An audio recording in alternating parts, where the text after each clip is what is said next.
We've got to raise the bar, and we've got to continue to raise the bar. I don't think any of those young men, when they signed to come to Tennessee, they signed to say they wanted to come and be a part of a 7-6 program.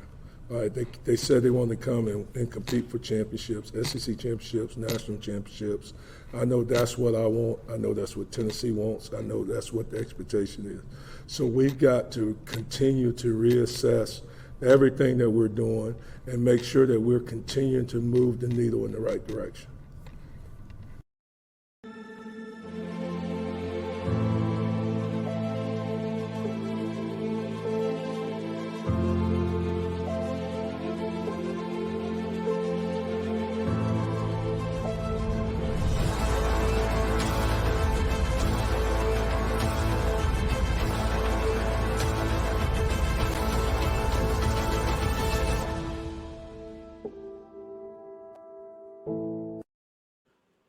Welcome to the Talkin VAWLS Network. My name is Boogie Bentley. Going to make a quick little video and talk about, can the Vols return to glory? Can they get back to where we as Tennessee fans feel they belong? It seems like I'm surrounded by so many people that are Virginia Tech fans or Alabama fans or Florida fans, and they say that it's the same old song and dance, that we as Tennessee fans every year say it's next year. Next year's the year. It's going to be next year.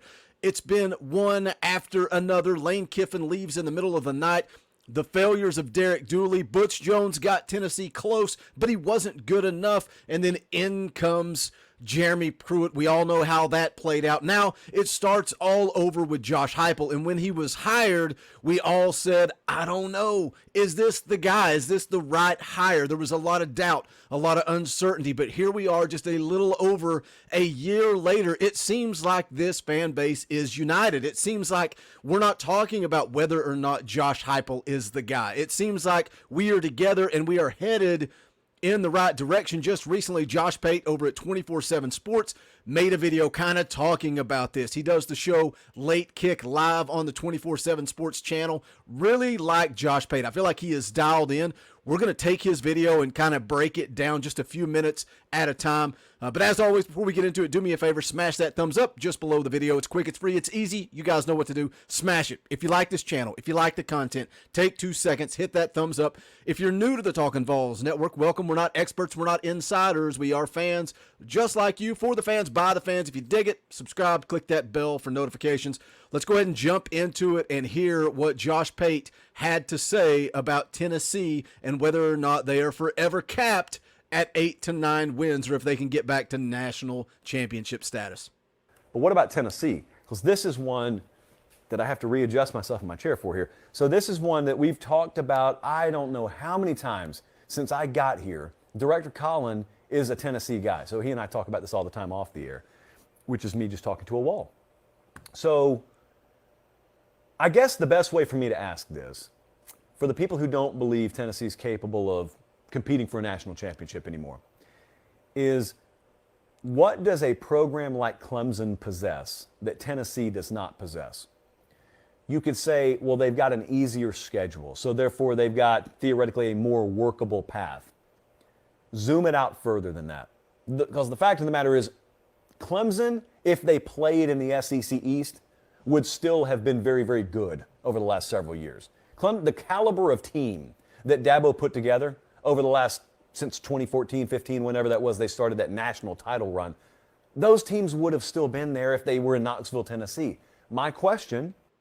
We're going to get into his question here in just a second. For me, when we talk about schedule, a lot of people last year talked about the Pitt game. Why put that game on the schedule? That is a risky game. If you can't beat Pitt, you're not going to win a national championship. You're not going to win an SEC championship if you can't beat Pitt. It goes back to baseball.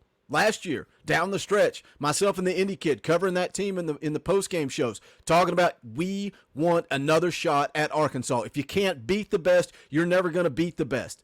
So he's comparing it to Clemson, and yes, I think the path to the playoff was easier for Clemson because they're not going through that grind, that brutal schedule of the SEC. But regardless, I agree with what he says here. Let's hear what he has to say next. Is what do they possess there that Tennessee doesn't? And if you can't come up with something better than the division or the conference they play in, then the answer is, well, if Clemson has been capable of doing it, Tennessee's always been capable of doing it. The answer is right in front of your face. They haven't hired the right coaches. They've made disastrous coaching hires. The administration at various points has been a mess. None of that is fake. It all happened. We've seen the results. It all happened. But it doesn't change the fact that Tennessee never stopped being capable of being a national player. Due to their own internal ineptitude at times, they sabotaged themselves. That's not the structure of college football changing. That's not the landscape evolving and leaving them in the dust. Talking about the administration, when Danny White was hired, when they cleaned house, Jeremy Pruitt fired, Philip Fulmer forced out, the administration for the first time in a long time seemed to be aligned. And now we're seeing it all across athletics for Tennessee. And it even goes beyond the big three. But look at what the baseball program is doing. National championship contenders, #1 team in the country. The basketball season didn't end the way everybody wanted it to end. But again, SEC tournament champions for the first time in my lifetime.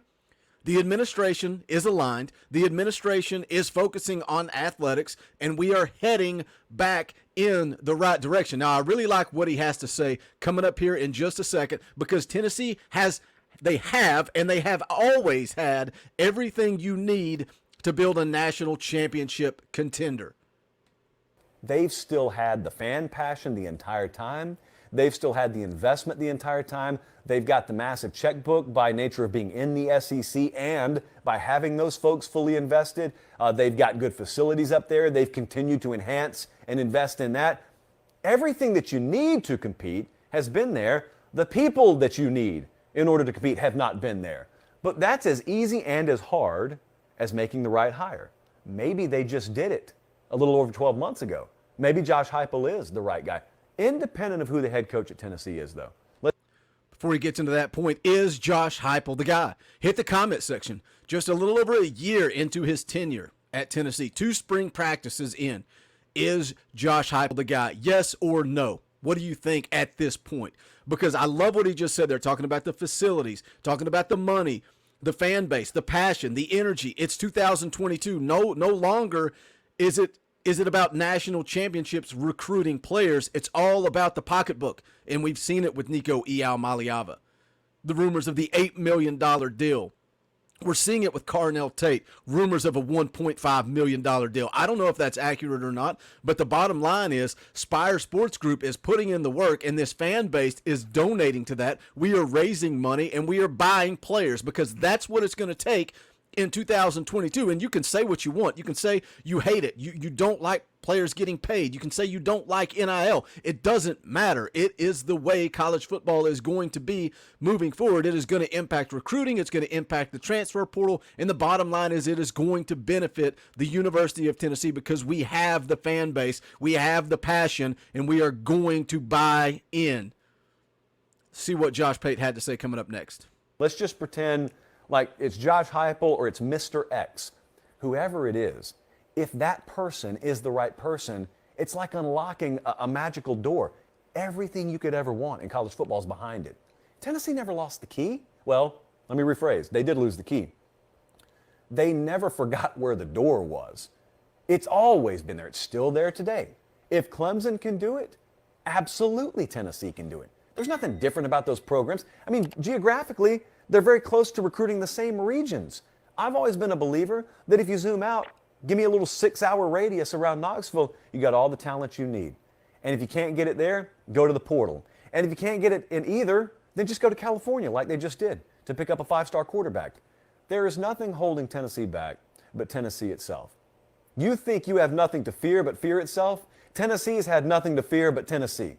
So they've gotten that hopefully out of the way. And now we're starting to see some positive traction on the recruiting trail. And they overachieved last year in year 1 under Josh Hypel. So fingers crossed. I think I've told this story before, but my first day at 24/7, I got here and we're going to cut it off right there.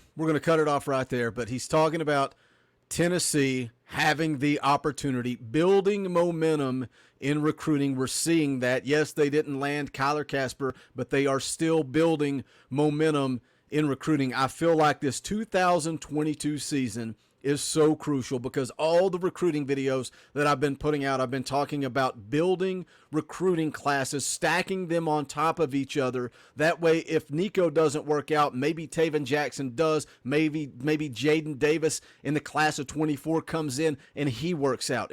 When you stack recruiting classes, that's how you rebuild a roster. But the class of 22, the class of 23 isn't enough. He's got to continue to build that momentum into the class of 24 and the class of 25, and that is why the on-field success in 2022 is so crucial because, as Josh Pate just said, they overachieved in 2021. Josh Hypel overcame the NCAA investigation and the big cloud that was over his head. Can he do that again in 2022? He doesn't have to get to Atlanta. He doesn't have to win 10 or 11 games, but he has to build and he has to overachieve in 2022. What is the expectation? What is your expectation? Hit that comment section. Let me know your thoughts. Also, make sure you hit that thumbs up on the way out the door. Go check out the official merchandise at bonfire.com/store/talkinvols. Any and all support, greatly appreciated. Again, that is bonfire.com/store/talkinvols. The link to that is in the description below. Don't forget, tomorrow I will be live 6:30 p.m. Eastern time playing NCAA 2013. We'll talk a little recruiting. We'll talk a little football. Whatever you guys want to discuss, we'll get into it. But that's going to do it for this one. This is the Talkin' Vols Network. My name is Boogie Bentley. Go Big Orange.